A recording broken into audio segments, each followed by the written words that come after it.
Hello and welcome to the next instalment of the Z of Yorkshire. You join me here at the beautiful York station in North Yorkshire, and the lovely railway museum is just behind me here as I am currently stood on platform 4. And today we're heading to station F, so let's go.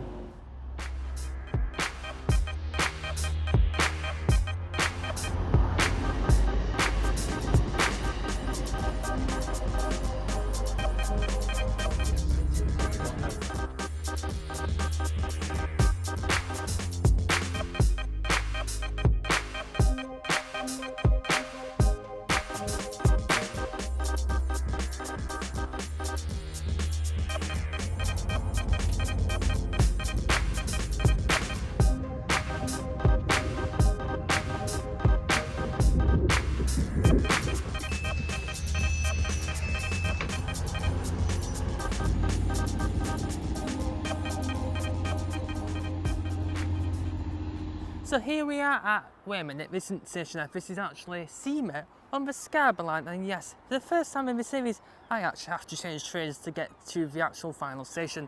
So if you sort of know where I am, you might have a good idea what station F might be, but you just have to keep waiting to find out. So got about 15-20 minutes until next train I need to get to station F. I'll catch you guys when we get there.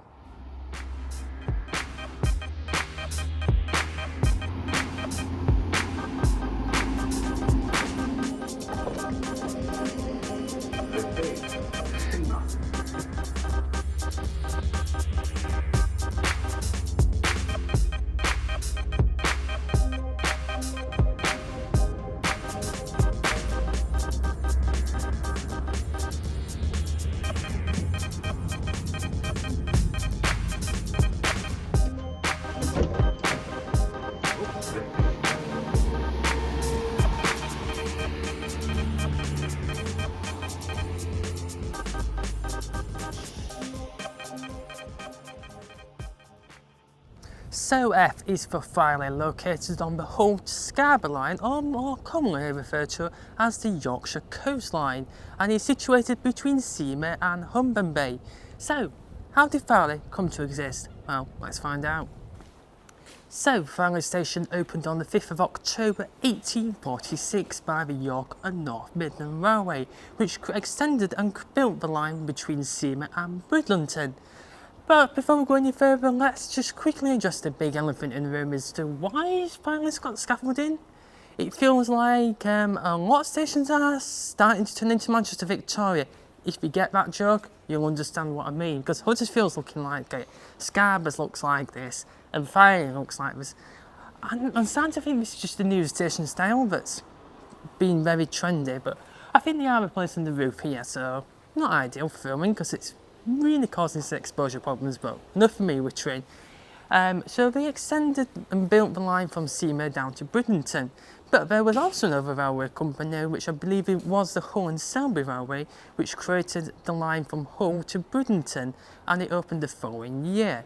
So I'm going to head up there and I'll quickly explain some more stuff about that.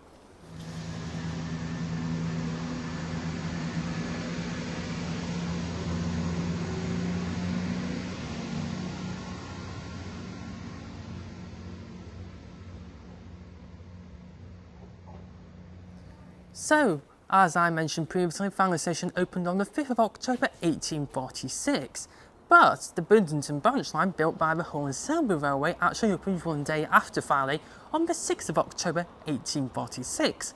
But there was no direct rail link between Filey and Bridlington until the 20th of October 1847. This was purely down to some delays with earthworks being constructed just west of Humber Bay, which is the next stop down the line. So yeah, it wasn't until October 1847 that there was a direct link on the rail between Scarborough and Hull via Bridlington for the first time, and I believe there's some other railways in the area as well, but I'm not entirely up to scratch with that. And before we go any further, I need to just quickly mention this is the second take I've tried to film this, because the first take, well, let's just say you couldn't really see me, and this is why the lighting here is very rubbish. So if you see some very interesting shots, you know why. So, actually one thing before we do go any further, I'm going to quickly mention that there is a lovely footbridge which is It's not easy to see at the moment because it's covered in scaffolding, but it's an 11 London North Eastern bridge that they actually built into a station. But I'll probably put a better picture on the screen now without the scaffolding so you can see what it looks like. And it was, I believe, built in the late 1800s and put in, but to put it in, they had to cut a massive hole into the station, which is quite interesting. Yeah, quite interesting. But on the subject of the bridge and them cutting a hole into the station, I'm going to quickly explain some very interesting architectural history on the Yorkshire coastline. So yes, there is some very interesting architectural history along the Yorkshire coastline, with a lot of the buildings being designed by G.T. Andrews, who worked with George Hudson as the railways were being built and developed in the early 1800s, with some of his notable designs being the original train shed roof at the original York station, owned by the York and North Midland Railway, which was located within the city walls of York, with the original station closing in 1877. And I'm not entirely sure on this, but apparently the roof was removed in around the 1960s. But there is only a few stations along the Yorkshire coastline that retain the original train shed route, such as at Scarborough and Farley, albeit if the scaffolding wasn't there, you'd be able to see it. But the only station you can actually see the original train shed roof without the scaffolding is down the line at Beverley, which looks amazing and feels just like something from Harry Potter with the classical music.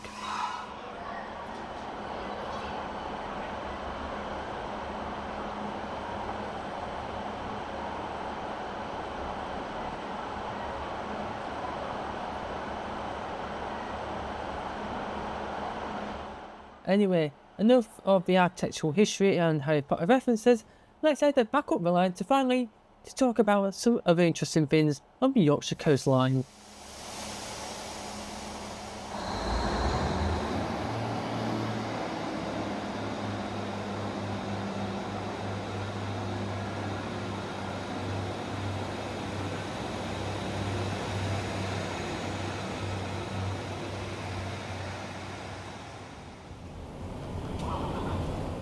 So one thing you might not be aware is that there was actually another station in Farley to the south on the Yorkshire coastline, known as Farley Holiday Camp.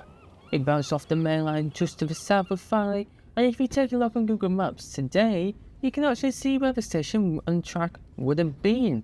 But if you're on the train heading north along the line to Scarborough, you can still see where the line would have branched off, here and here.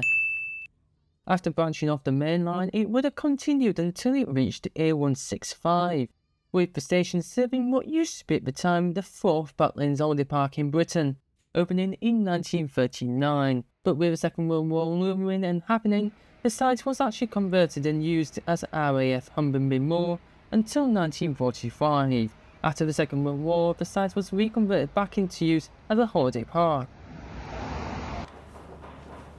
Well, it seems that I've got quite a lot to talk about here, but finally, and otherwise this will be a very long video. So I'm going to have to split it into 2 parts. So you've reached the end of part 1 and you'll have to wait a few days to see part 2. So, finally, see you in part 2.